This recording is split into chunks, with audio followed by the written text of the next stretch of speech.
মা বোনদের জন্য অত্যন্ত আনন্দের একটি বিষয়, যে মহিলার ভিতর, যে মার ভিতর, যে বোনের ভিতর 4টি গুণ পাওয়া যাবে, সে বোন জান্নাতের যে 8টি দরজা রয়েছে, সেই 8টি দরজার যে দরজা দিয়ে মনে চায় সে দরজা দিয়ে জান্নাতে প্রবেশ করতে পারে। সুবহানাল্লাহি ওয়া বিহামদিহি। যে মার ভিতর, যে বোনের ভিতর 4টি গুণ পাওয়া যাবে, সে মা, সে বোন জান্নাতের 8টি দরজার যে কোনো দরজা দিয়ে চাইলে সে জান্নাতে প্রবেশ করবে। কাজে মা বোনেরা খুব মনোযোগ সহকারে আজকের এই আমার আলোচনা শুনবেন। যদি আপনার ভিতর 4টি গুণ পাওয়া যায়, আপনি মনে রাখবেন আপনি জান্নাতের যে দরজা দিয়ে মনে চায় সে দরজা দিয়ে আপনি জান্নাতে প্রবেশ করতে পারবেন। তো আমরা শুনে নেব 4টি গুণ। আল মারআতু ইযা সাল্লাত খামসাহা। 1 নাম্বার, যে মা 5 ওয়াক্ত নামাজ আদায় করবে, 5 ওয়াক্ত নামাজই যে মা হবে, যে বোন হবে, সে বোন জান্নাতের যে দরজা দিয়ে মনে চায় সে দরজা দিয়ে সে বোন, সে মা জান্নাতে ঢুকতে পারবে। আমার কথা নয়, নবী করিম সাল্লাল্লাহু আলাইহি ওয়াসাল্লামের কথা। আল মারআতু ইযা সাল্লাত খামসাহা। যে মহিলা, যে মা, যে বোন যে মহিলা 5 ওয়াক্ত নামাজ সুন্দরভাবে তারতিলের সাথে, খুশু গুজুর সাথে আদায় করবে, সে মা, সে বোন জান্নাতের মধ্যে, জান্নাতের 8টি দরজার যে দরজা দিয়ে তার ইচ্ছা হয় সে দরজা দিয়ে সে জান্নাতে প্রবেশ করতে পারবে। এবং 2 নাম্বার, ওয়াসামাত শাহরাহা।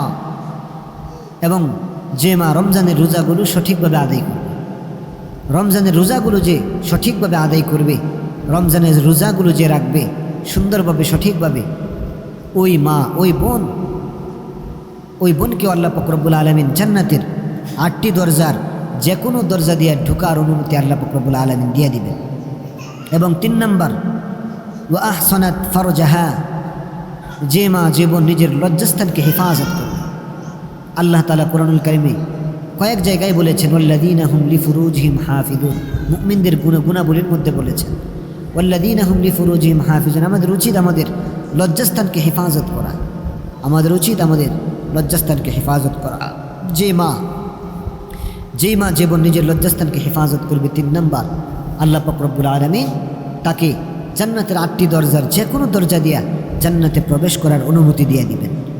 এবং 4 নাম্বার, সর্বশেষ, ওয়া আতাআত বালাহা। যে নারী, যে স্ত্রী তার স্বামীর অনুগত্য করে, স্বামীকে কষ্ট দেয় না, স্বামীর সেবা শুশ্রূষা করে, স্বামীর খেয়াল রাখে, স্বামীর কথাগুলো মেনে চলে, স্বামীর মন মতো চলে। তবে আমাদের একটা কথা মনে রাখতে হবে, লা তাআতা লিমাখলুকিন ফি মাসিয়াতিল খালিক। রবের অবাধ্য হয় এমন কোনো আদেশ যদি স্বামী করে, তাহলে সে আদেশটা স্বামীর মানা আমাদের জন্য জরুরি হবে না, বরঞ্চ স্বামীর অবাধ্য হয় আমাদের জন্য জরুরি হবে। কাজেই স্বামীর সেবা শুশ্রূষা করা, স্বামীর খেদমত করা, স্বামীর সাথে সুন্দর আচরণ করা, এই কাজটা যদি আমরা করতে পারি, আমাদের জন্য অত্যন্ত সুসংবাদ যে আল্লাহ তাআলা জান্নাতের 8টি দরজার যে কোনো দরজা দিয়ে ঢোকার অনুমতি আল্লাহ আমাদেরকে দিয়ে দিবে। তো ভাইরা আমার, 4টি গুণ আমি আবারও বলছি। যে মহিলার ভিতর, যে মার ভিতর 4টি গুণ পাওয়া যাবে, সে মহিলা জান্নাতের 8টা দরজার যে কোনো দরজা দিয়ে জান্নাতে প্রবেশ করতে পারবে। 1 নাম্বার, যে মা 5 ওয়াক্ত নামাজ আদায় করে। 2 নাম্বার, যে রোজা রাখে। 3 নাম্বার, যে নিজের লজ্জাস্থানকে হেফাজত করে। 4 নাম্বার, যে স্বামীর খিদমত করে। এই জিনিসগুলো যদি আমাদের ভিতর দেখা যায়, তাইলে নবী করিম সাল্লাল্লাহু আলাইহি ওয়াসাল্লাম বলেন, ফালইয়াদখুল মিন আইয়ি আবওয়াবিল জান্নাতি শাআত। তাহলে আপনার যে দরজা দিয়ে মনে চায় সেই দরজা দিয়ে আপনি জান্নাতে প্রবেশ করতে পারবেন।